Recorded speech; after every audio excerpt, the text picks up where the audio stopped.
প্রিয় দর্শক, আপনারা দেখছেন রূপসী বাংলা টেলিভিশনের নিয়মিত অনুষ্ঠান। আজকে আমরা যে বিষয় নিয়ে আলোচনা করব সেটা হলো গ্রামীণ উন্নয়ন। বাংলাদেশের একটি নদীমাতৃক বাংলাদেশ। এই দেশে অসংখ্য নদী এবং খাল আছে। যে খালগুলি, নদীগুলি একসময় 2 সিজনেই নদীতে পানি থাকতো এবং বর্ষার সিজন হলে এখনো বর্ষার কিন্তু ওইরকম পানি হচ্ছে না, কিন্তু আগে বর্ষা হলে প্রচুর পানি হতো গ্রামগঞ্জে। এবং সেই জোয়ারের পানিতে, বর্ষার পানিতে জমিনে সেই ধরনের একটি উর্বর তৈরি হইতো, যে কারণে প্রচুর পরিমাণে ফসল হইতো। তো সেটা বর্তমান প্রকল্পগুলি, এই ধরনের একটি প্রকল্প কিন্তু বর্তমানে বন্ধ হওয়ার পথে। এই ধরনের কাজ কারবার বন্ধ হওয়ার কারণেই গ্রামীণ যে উন্নয়ন, এই উন্নয়নগুলি অনেকটাই বন্ধ হয়ে গেছে। এক ফসলের পরে কিন্তু আর গ্রামে ফসল হচ্ছে না, এবং দেখা গেছে মানুষ যে ধান করতো সেই ধান এখন প্রচুর পরিমাণে সার দেওয়ার পরও কিন্তু সেই পরিমাণে ধান হচ্ছে না। তো সেই একটি বিষয় নিয়ে আমরা গ্রামীণ উন্নয়ন নিয়ে আমাদের মধ্যে উপস্থিত হয়েছেন প্রিন্সিপাল এম এ মোনায়েম, যিনি একজন শিক্ষাবিদ, রাজনীতিবিদ, মনোবিজ্ঞানী এবং জাতিবিজ্ঞানী। আপনি কেমন আছেন? ভালো আছি ইনশাআল্লাহ। আপনি ভালো আছেন? জি। তো মোনায়েম ভাই, আমি একটু আপনার সাথে গ্রামীণ উন্নয়ন নিয়ে কথা বলবো। আজ থেকে ধরেন 2000 সনের আগেও আমরা দেখছি বাংলাদেশের তেতুলাতে টেকনাফ বন্দর বাংলাদেশের নদীমাতৃক দেশ, এবং সেখানে প্রচুর নদী খাল আছে। বেশিরভাগই নদীগুলি ভরে গেছে এবং খালগুলি শুকিয়ে গেছে। এই খালে পানি না থাকার কারণে কিন্তু বাংলাদেশের গ্রামগঞ্জে অনেক জায়গায়, বেশিরভাগই যেমন আপনার এলাকায় ব্রাহ্মণবাড়িয়া, এই ব্রাহ্মণবাড়িয়া নাসিরনগর এলাকায় আমরা একটা তথ্য পাইলাম যে 10,000 একর জমি পানির অভাবে সেখানে মানুষ ফসল করতে পারতেছে না, অনাবাদি থেকে যাওয়ার আশঙ্কা। হ্যাঁ, যে জমিনগুলিতে অনাবাদি রয়ে গেছে অনেকটাই বেশিরভাগ, কিন্তু মানুষ অনেক কষ্ট করে সেখানে বিভিন্ন ফসল করার চেষ্টা করতেছে, কিন্তু পানি না পাইলে কি করবে? সেই ব্যাপারে আপনি কি মনে করেন যে এই গ্রামীণ উন্নয়নটা কিভাবে করলে সবচেয়ে ভালো হয়? ধন্যবাদ আপনাকে। আপনি যে এলাকাটার কথা বলেছেন সেটা হলো ব্রাহ্মণবাড়িয়া জেলার নাসিরনগর উপজেলায় 13টি ইউনিয়ন, এর মধ্যে একটা ইউনিয়ন হলো গোয়ালনগর ইউনিয়ন। ওই ইউনিয়নের মধ্যে আপনার এই 10,000 একর জমি, তারা একটা কাউন্টার খাল নামে একটা খাল আছে, ওই খালটা শুকিয়ে গিয়েছে এবং সেখানে পানি একেবারেই নেই। তো ওই খাল থেকেই তারা পাম্পের মাধ্যমে ওই ফসলগুলিতে পানি দিয়ে, ওই জমিগুলিতে পানি দিয়ে ফসল করত। এবং আপনি যেটা বলেছেন, যেটা এক ফসলি, আসলে সারাটা বছর একটা ফসলি হয় ধান সেখানে। তো ওই অঞ্চলের একটা ইউনিয়ন, ওই ইউনিয়নে আপনার কোনো হাসপাতাল নেই, এবং সেখানে একটি মাত্র স্কুল আছে, এবং কলেজও নেই। তারা অন্য উপজেলাতে যায় তাদের উচ্চশিক্ষা গ্রহণ করতে হয়। এমন একটি গ্রাম যেখানে আপনার রাতের বেলা নৌকা ছাড়া একমাত্র বাহন নৌকা কিংবা ছোট ছোট ট্রলার, কিন্তু ওখানে একটা রোগী যদি অসুস্থ হয়ে যায়, স্ট্রোক করে, তাকে আর হাসপাতাল পর্যন্ত নিয়ে যাওয়ার মতো সুযোগ থাকে না, সেই রাস্তায় তার মৃত্যু করতে হয়। তো ওই এলাকার 10,000 একর জমির কথা যেটা বলছেন, ওই খালে যদি পানি না থাকে তাদের আর কোনো বিকল্প থাকে না ওই ফসলি জমিতে পানি দেওয়া।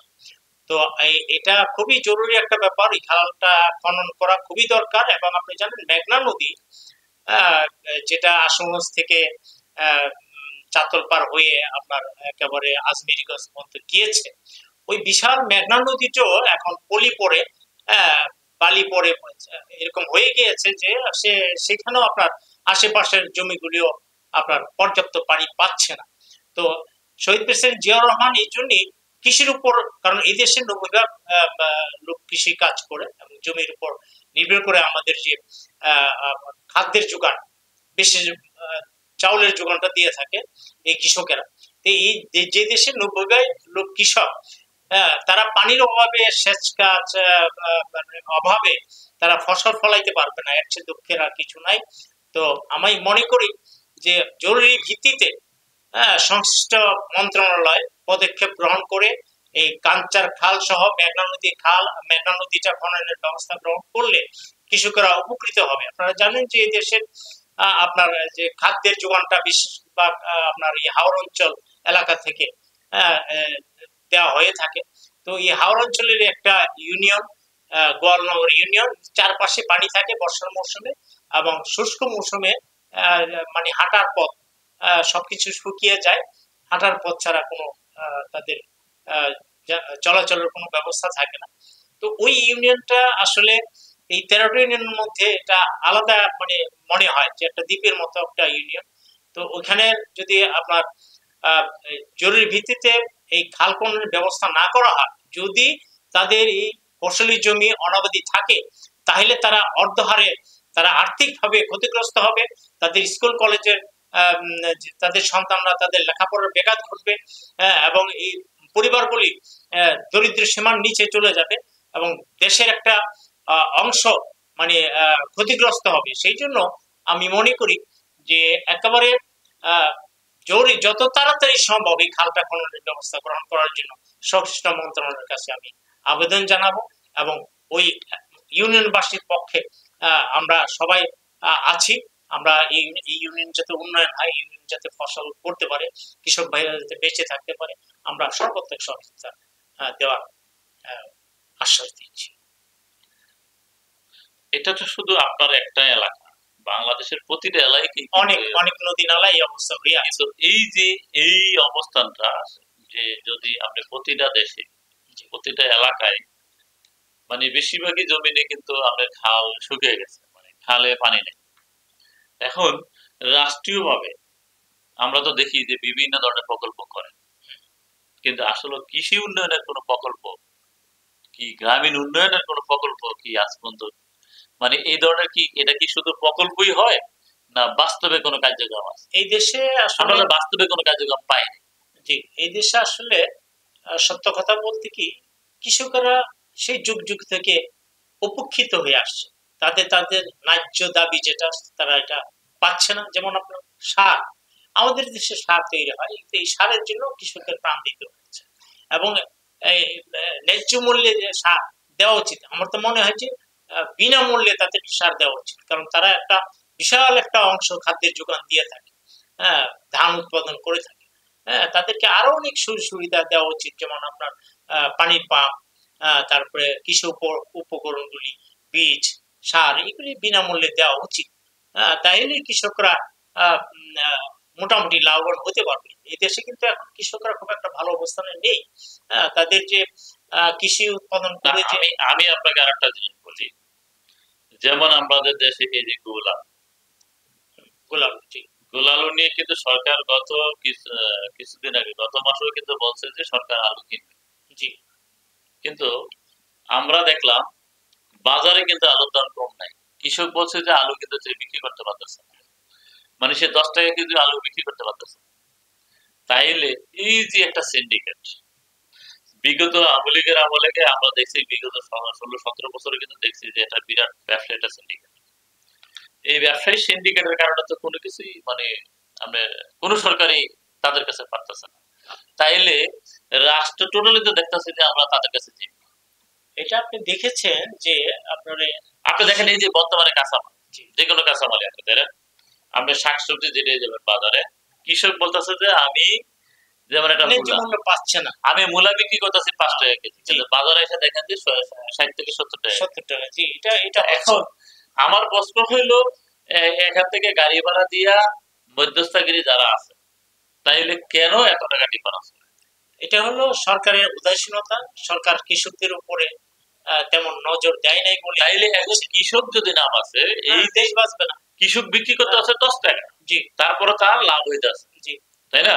মধ্যভোগী যারা, কিন্তু মধ্যভোগী যদি 50 টাকা লাভ করে, জি, তাইলে কৃষক কিভাবে পাবে? ওই কৃষক তো এটা দিয়ে মানে সে যদি 10 টাকার জায়গা যদি সে 20 টাকাও বিক্রি করতে পারতো, তাহলে তো বুঝতাম যে এনে তার লাভ বেশি করতেছে। অতীতে অনেক কৃষক তার আলু ফেলে দিয়েছে, দুধ নালায় ঢেলে দিয়েছে, হ্যাঁ, তার সবজি এগুলি সে তুচ্ছ ভরে ফেলে দিয়েছে, এরকম অনেক নজির দেখেছে। হ্যাঁ, যেমন আমরা গত বছর কপি, ফুলকপি, পাতাকপি, জি, মানে কৃষকের শেষ মুহূর্তে বাজারে আমরা পাচ্ছি না 20 টাকার, 25 টাকা, 30 টাকার নিচে, জি, কিন্তু কৃষক সেখানে 2 টাকা বিক্রি করতে পারতেছে না, বলছে যে ভাই আমার শুধু খালি এই যে এটি নিয়ে আমাকে পার পিছে 2 টাকা দেন। সেইরকমও কৃষকের ভাষ্য দিয়েছে, যে আমরা সোশ্যাল মিডিয়া পাইছি যে কৃষক বলছে যে শেষ মুহূর্তে কেউ মানে নেওয়ার মতো কোনো লোক নাই, মানে তার এটা যে নিবে, মানে জমি থেকে কেটে নেবে, এই ধরনের লোকও পাচ্ছে না। তাইলে এই কৃষক যে ফসলটা করলো, মানে শাকসবজি যেটাই করলো, কিন্তু এই কৃষকের তো পুরোটাই লস। হ্যাঁ, ক্ষতিগ্রস্ত হচ্ছে। কিন্তু মধ্যস্থতা ভোগীকে কেন রাষ্ট্রীয়ভাবে তাদের বিরুদ্ধে ব্যবস্থা গ্রহণ করতেছে না? সরকার তো অনেক কিছু পারছে না। হ্যাঁ, কারণ আমরা আমরা যে জাতি হিসেবে আমরা যে আপনার উদার মন নিয়ে আমরা কৃষকদেরকে ভালোবাসবো, শ্রমিকদিকে ভালোবাসবো, এটা আমরা নিজেরাও করি না। হ্যাঁ, সেই ক্ষেত্রে আমার মনে হয় যে সরকারের উদাসীনতা উপেক্ষা করে সরকারের উচিত যে কৃষক শ্রমিক এদের প্রতি নজর দেওয়া। কারণ এরা গ্রামগঞ্জে থাকে, এরা আন্দোলনও বুঝে না, দাবি দেওয়া নিয়ে আসতে পারে না সরকারের কাছে। তো সরকারের উচিত এই দেশকে বাঁচিয়ে রাখার জন্য কৃষক শ্রমিকদেরকে মূল্যায়ন করা, তাদের যথাযথ তারা যাতে কৃষি ফসল ফলাইতে পারে তাদেরকে সেই উপকরণগুলি দেওয়া, এবং বিনামূল্যে সার, কীটনাশক, ওষুধ, শিক্ষা, কৃষি উপকরণ এগুলি দেওয়া উচিত সরকারের। না, যেটা আমরা বিগত কৃষি বিগত সরকারের আমলেও আমরা দেখছি খাল খনন নামে হাজার হাজার কোটি টাকা মানে আমরা বাজেট করা হয়েছে, কিন্তু আমরা তো কোথাও পাই নাই যে এরকম খাল খনন হয়েছে। যেন আমরা নদী খনন, নদী খনন হওয়ার নামে যেটুকু আমরা দেখছি যে ধরেন নদীর মেশিন বলতেছে যে নদীতে নেদার মেশিন বসাচ্ছে, কিন্তু এই যে নদী খননের একটা সিস্টেম হলো এই যে যেখানে আমরা নদী খনন করতে দেখাচ্ছেন, কিন্তু এই বালু কিন্তু ওই জায়গাটাই ঘুরে ফিরে ওই জায়গায় থাকে, মানে ওখানে ডেজার মেশিন দেখাইতেছে কাটতেছে না, আবার ওখানেই কিন্তু ঘুরে ঘুরে পড়তেছে। তাইলে এই যে একটা বাটফারি, এটা বাটফারি কেন রাষ্ট্রীয়ভাবে বন্ধ করা হয়? এটা সংশ্লিষ্ট জেলা প্রশাসকের দায়িত্বের মধ্যে পড়ে। জেলা প্রশাসক যিনি লোক নিয়োগ দেন, তারা যদি ওই ওই যে যারা ড্রেজিং করছে, যারা ইজারা নিয়েছে, তাদের সাথে যদি মানে অনৈতিক কোন সম্পর্ক গড়ে ওঠে, আর্থিক লেনদেনের ব্যাপার ঘটে, তখনই এইসব বিপর্যয়গুলি দেখা দেয়। যেটা নীতিমালায় আছে, কাগজে কলমে আছে, কিন্তু বাস্তবে তারা অন্যরকম করে। সেটার জন্য দেশ ক্ষতিগ্রস্ত হচ্ছে। এবং অনেক এলাকায় যেখানে ড্রেজিং এর প্রয়োজন নাই, সেখানে ড্রেজিং করে ফলে দেখা গেছে পার্শ্ববর্তী গ্রাম ভাঙনের মুখে পড়ছে, এরকমও হচ্ছে। না, সেই ধরনের, এই জন্য তো রাষ্ট্রীয়ভাবে আমি যেটা মনে করি, এটার সাথে যারা জড়িত থাকবে তাদের শাস্তি, তাদেরকে এই ধরনের মানে কোন প্রকল্পের যদি আমরা বাজেট আমরা হওয়ার পরে এই প্রকল্পটা কোনো বাস্তবায়ন হয় নাই, বা এই প্রকল্পের এই কাজের কোনো ফলাফল নাই, জিরো, তাইলে এখানে যতজন জড়িত প্রত্যেকের আমরা রাষ্ট্রীয়ভাবে শাস্তি দেওয়া এবং তাদেরকে চাকরি থেকে বহিষ্কার করা, চাকরি এবং তাকে সবাইকে মানে জেল হাজতে সাধারণ প্রেরণ করা উচিত। আপনারা দেখেছেন এই দেশে যত অঘটন ঘটেছে, অঘটন ঘটার পরেই কিন্তু তারা একটা তদন্ত কমিটি টিম গঠন করে দেয়, এবং কাদেরকে দিয়ে করে? পুলিশের, যদি কোনো ক্রাইম হয় পুলিশের লোক দিয়ে তদন্ত, মানে চোর দিয়ে চোরের বিচার করা।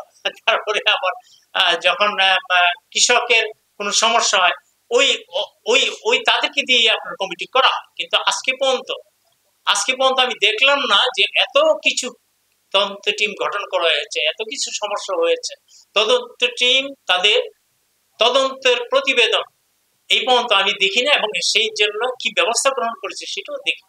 তদন্ত করার পরে একটা প্রতিবেদন আসে, প্রতিবেদনের আলোকে একটা যথাযথ ব্যবস্থা গ্রহণ করতে হয়, সেই ব্যবস্থা গ্রহণ আমরা দেখি না, শুধু তদন্ত কমিটি পর্যন্ত আমরা দেখি, বাকির পরেরগুলি আমরা দেখি না। তো যাই হোক, আমি আশা পোষণ করব যে মেঘনা নদী এবার কাঞ্চার খাল যেটা, সেটা জরুরি ভিত্তিতে সরকারকে আবেদন জানাবো, তবে সরকার সংশ্লিষ্ট মন্ত্রণালয়কে এটা জরুরি ভিত্তিতে এই খালটা খননের ব্যবস্থা করলে এই 10,000 একর জমি ফসল করতে পারবে, কৃষকরা বেঁচে যাবে, কৃষকদের পরিবার বেঁচে যাবে।